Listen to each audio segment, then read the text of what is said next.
ఎందుకంటే రాష్ట్రం విడిపోయింది, తెలంగాణ సపరేట్, ఆంధ్ర సపరేట్, అక్కడో గవర్నమెంట్ ఇక్కడో గవర్నమెంట్, ఎవరి ప్రభుత్వాల వల్ల ఉన్నాయి.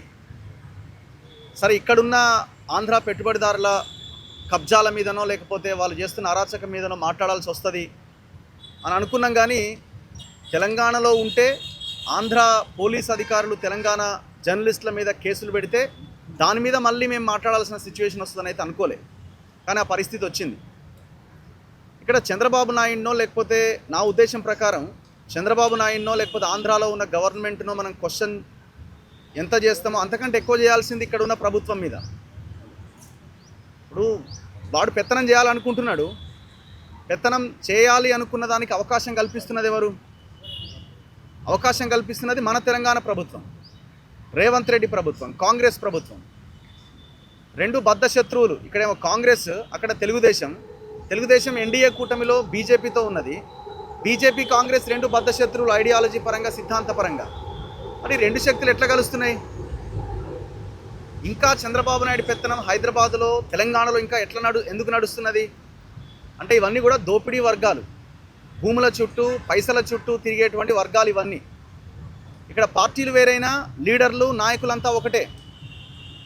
ఈ టోటల్ ఎపిసోడ్లో ఈ తెలంగాణలో ఇంత జరుగుతుంది కదా, తెలంగాణ అని చెప్పుకుంటున్న పార్టీలు కూడా ఎందుకు బయటకు వచ్చి మాట్లాడట్లేదు? చంద్రబాబు నాయుడు అరాచకాన్ని ఎందుకు ప్రశ్నించట్లేదు?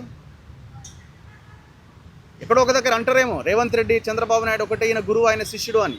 కానీ ఒక దీర్ఘకాలికమైన ఒక ప్రణాళిక ఏది మీ దగ్గర? ఏ అంశం మీద మీరు కొట్లాడిర్రు? మీరు వాళ్ళు అందరూ చంద్రబాబు నాయుడు దగ్గర, మోడీ దగ్గర మోకరిల్లుతున్న నాయకులు, పార్టీలను చాలా క్లియర్గా అర్థమవుతున్నది. సో తెలంగాణ ప్రజలు ఆలోచించాల్సింది కూడా ఇదే. వీడు మనోడు అనుకుంటే వాడు మనోడు కాదు, వాడు అవతలోడే. అందుకే చంద్రబాబు నాయుడు ఎంటర్ అవ్వడానికి ప్రధానమైన కారకులు ఎవరు? మన దగ్గర ఉన్న పార్టీలు, ప్రభుత్వాలే. సో మనం వీళ్ళ మీద ఫస్ట్ యుద్ధం ప్రకటించాలా. వీళ్ళని రాజకీయంగా దెబ్బగొట్టే ప్రయత్నం చేసినప్పుడే వీళ్ళకి అర్థమవుతుంది, ఓ ఈ ఎజెండాతో మనం కనుక పనిచేస్తే మనకి రేపొద్దున ఇబ్బంది అవుతుందన్న ఒక ఆలోచన వాళ్ళలో రావాలి. ఎందుకు ఈ ప్రెస్ మీట్ పెట్టినాం? కె వెంకటరెడ్డి అని కేవీఆర్ ఛానల్, తన ఓన్ యూట్యూబ్ ఛానల్లో వీడియోలు చేస్తున్నాడు. సరే, టీడీపీ వాళ్ళు అనొచ్చు ఆయన కొంత వైఎస్ఆర్ కాంగ్రెస్ పార్టీకి అనుకూలంగా ఉన్నాడు అని. ఇప్పుడు ఎవరు ఏ పార్టీకి అనుకూలంగా లేరు? టీడీపీకి అనుకూలమైన ఛానళ్ళు లేవా? టీడీపీకి అనుకూలమైన ఛానళ్ళు వైసీపీ మీద పడ్డప్పుడు వైసీపీ వాళ్ళు టీడీపీ వాళ్ళ మీద దాడి చేయలేదా? కాంగ్రెస్కి అనుకూలమైన ఛానళ్ళు, బీఆర్ఎస్కి అనుకూలమైన అరే ఒక్కొక్కరు ఒక్కొక్క రకమైన ఐడియాలజీతో ఉండొచ్చు, కొంత ఉండొచ్చేమో. కానీ వాళ్ళు మాట్లాడుతున్న కంటెంట్ నిజమా కాదా, అవునా కాదా అన్నది కదా మీరు చెక్ చేసుకోవాల్సింది. ప్రతి ఒక్కరికి మాట్లాడే హక్కు ఉన్నది, భారత రాజ్యాంగం కల్పించింది. సుప్రీంకోర్టు కేసులు ఉన్నాయి, తీర్పులు ఉన్నాయి. ఈ ఛానళ్ళ మీద, డిజిటల్ మీడియా మీద వాళ్ళు మాట్లాడే దాని మీద మీరు కేసులు పెట్టడానికి వీల్లేదని, దేశద్రోహం లాంటి కేసులు పెట్టాల్సిన అవసరం ఏముంది? అసలు ఏం జరిగింది? ఆ కేవీఆర్ ఒక వీడియో చేస్తే ఆ వీడియోలో ఎర్రి బుక్కు రాజ్యాంగం అని మాట్లాడిండు ఆయన. ఆ వీడియోలో చాలా క్లియర్గా కనబడుతుంది. దాన్ని ఎవరో ఒక దళితులనే కదా ముందు పెట్టి వాళ్ళ చేత కేసులు పెట్టించేది, వాళ్ళని వాడుకుంటారు కదా. సో అక్కడి గవర్నమెంట్ కూడా ఒక దళితుడిని ముందు పెట్టి తను ఎర్రి బుక్ అనలేదు, ఎర్రి డాష్ రాజ్యాంగం అన్నాడు అని ఈ రాజ్యాంగాన్ని ఇంతగా అవమానించడానికి కేసు పెట్టారు. ఇప్పుడు ఒక ఇన్వెస్టిగేషన్ ఆఫీసరు, ఒక ఎస్హెచ్ఓ నీ దగ్గరికి వచ్చిన కేసు కంప్లైంట్ పరిశీలించిన తర్వాత అందులో వాస్తవం ఉందా లేదా అని తెలుసుకున్న తర్వాత కదా నువ్వు కేసు పెట్టాల్సింది.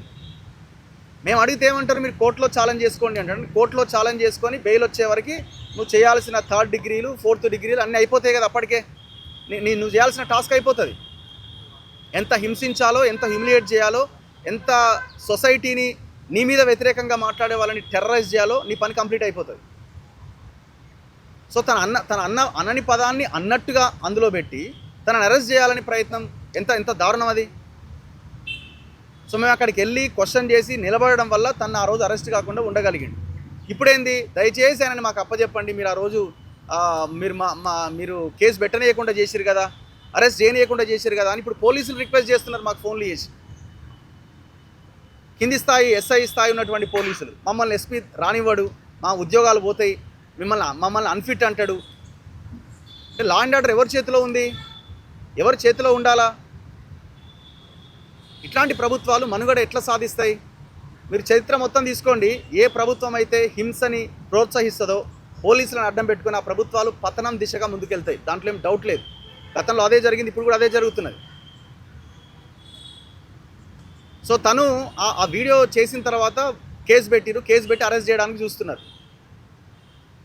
ఇంకా పెడతారు, డౌట్ ఏముంది. ఇప్పుడు వీళ్ళకి ఏంటంటే ఎలక్షన్ల నాటికి డబ్బులు పంచితే మేము గెలవచ్చు, ప్రజలు ఏమనుకున్నా ఏమైనా 3-4 సంవత్సరాలు 2 సంవత్సరాలు 3 సంవత్సరాలు లాస్ట్ 1 ఇయర్ ఒక మాయ చేసి జనాల ఓట్లు లాగొచ్చు, ఈ లోపుగా ఏమైనా అరాచకం చేయొచ్చు. సరే, చాలామందికి డౌట్ రావచ్చు, మరి మీరు కూడా మార్చుకోవాల్సిన అవకాశం ఉన్నాయి కదా అంటే ఖచ్చితంగా. ఇప్పుడు ఒక తెలుగుదేశం పార్టీ అఫీషియల్ హ్యాండిల్లో పెట్టిన ఒక స్క్రీన్ షాట్ కనబడుతున్నది. ఆయన పెట్టని థంబ్నెయిల్కి ఫేక్ థంబ్నెయిల్ ఇది, బొల్లి బాబు బోలే బాబా అంది, బొల్లి బాబు టు బోలే బాబా అని ఈ కేవీఆర్ ఈ థంబ్నెయిల్ పెట్టినట్టు టీడీపీ అఫీషియల్ పేజ్లో ఉంది. నాకు కూడా ఒకరిద్దరు పంపించారు, ఇట్లాంటి వాళ్ళక మీరు సపోర్ట్ చేస్తున్నదని. ఈయన పెట్టనే లేదు దీన్ని. మీరు ఏమని ప్రచారం చేస్తున్నారు? టీడీపీ అఫీషియల్ పేజ్లో ఉన్నటువంటిది ఇది. మీకు అనుకూలంగా ఎర్రి బుక్కుని ఇంకోటి అనుకుంటారు, పెట్టని థంబ్నెయిల్ పెట్టినట్టుగా మీరు చేసి జనాల్లోకి తీసుకెళ్తారు.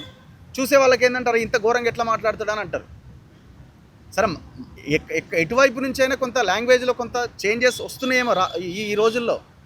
అది నాట్ ఓన్లీ సోషల్ మీడియా కదా, నీకు శాటిలైట్ ఛానల్స్లో కూడా భాషను వాడుతున్నారు కదా, అసెంబ్లీలో వాడుతున్నారు కదా.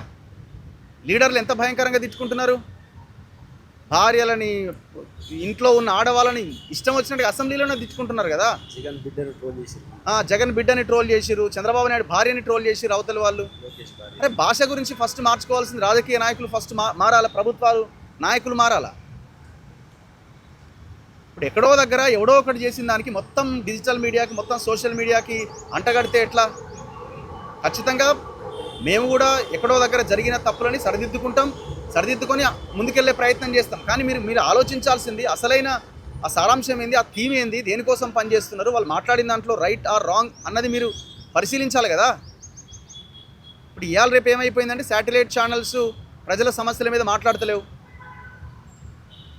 మాట్లాడుతున్నది డిజిటల్ మీడియా. సో దీన్ని మొత్తాన్ని లేకుండా చేస్తే అయిపోతుంది. మొత్తం టార్గెట్ మొత్తం ప్రభుత్వాలది, సపరేట్ పోలీసులది ఒక వింగ్ పెట్టి, సైబర్ క్రైమ్లో అండ్ సివిల్లో ఒక వింగ్ పెట్టి మొత్తం పర్యవేక్షిస్తున్నారు, ఎవరెవరు ఏం చేస్తున్నారు, ఏం మాట్లాడుతున్నారని. తెలంగాణలో చూసినామా మనం, జర్నలిస్టులు ఒక వీడియో కవర్ చేయడానికి వెళ్తుంటే ప్రివెంటివ్ అరెస్ట్ అట. అసలు చరిత్రలో, ప్రపంచ చరిత్రలో ఎప్పుడైనా అసలు అట్లాంటి సంఘటన జరిగిందో లేదో, జరిగి ఉండదు. ఎందుకంటే అంత యాక్టివ్గా డిజిటల్ మీడియా పనిచేస్తుంది కాబట్టి వాళ్ళకి ఇబ్బంది అవుతున్నది. అందుకే తక్షణమే పెట్టిన కేసులు ఉపసంహరించుకోవాలి, భవిష్యత్తులో పెట్టొద్దు. చంద్రబాబు నాయుడు కంటే బాధ్యత రేవంత్ రెడ్డి మీద ఉన్నది. రేవంత్ రెడ్డి, నేను రాజకీయంగా తెలంగాణకు అన్యాయం జరిగినప్పుడు తెలంగాణ అవసరాల కోసం నేను చంద్రబాబు నాయుడు అయినా ఎదిరిస్తా, నాకు గురువే కావచ్చని చాలా సందర్భాల్లో మాట్లాడింది కదా. మరి తెలంగాణ జర్నలిస్టుల మీద కేసులు పెడితే ఎందుకు ఊరుకుంటున్నారు? ఎట్లా రాణిస్తున్నారు పోలీసులని? లోకల్ పోలీస్ స్టేషన్లో కనీసం సమాచారం ఇవ్వకుండా ఇంట్లోకి ఎట్లా జొరబడతాడు? అంతా అయిపోయిన తర్వాత రాత్రి 12-1 గంటకి పోలీసులు ఆ ఇంట్లో కూర్చుంటారు. ఆ ఇంట్లో కేవీ రెడ్డి వాళ్ళ పిల్లలు, భార్య ఉంటుంది, వాళ్ళ వాష్రూమ్ బయట ఉంటుంది. అరే, ఇంత అరాచకం ఎట్లా? అంటే మనం అవకాశం కల్పిస్తున్నాం, తెలంగాణ ప్రభుత్వం అవకాశం కల్పిస్తుంది చంద్రబాబు నాయుడికి, అక్కడున్న ప్రభుత్వాలకి. ఎంత ఘోరం చూడండి. ఇంటి లోపల పోలీసులు రాత్రి 12-1 గంట రాత్రి.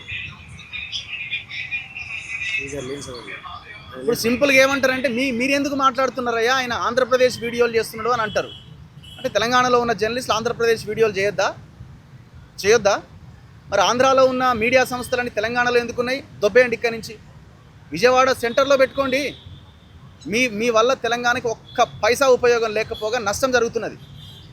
ఒక్క తెలంగాణ సమస్య మీద మీరు మాట్లాడరు, ఒక భూముల సమస్య మాట్లాడరు, ఏ దళితుల, బీసీల ఏ ఇష్యూ గురించి మీరు మాట్లాడరు. ఇక్కడున్న ప్రభుత్వాన్ని ప్రశ్నించినోడే లేడు.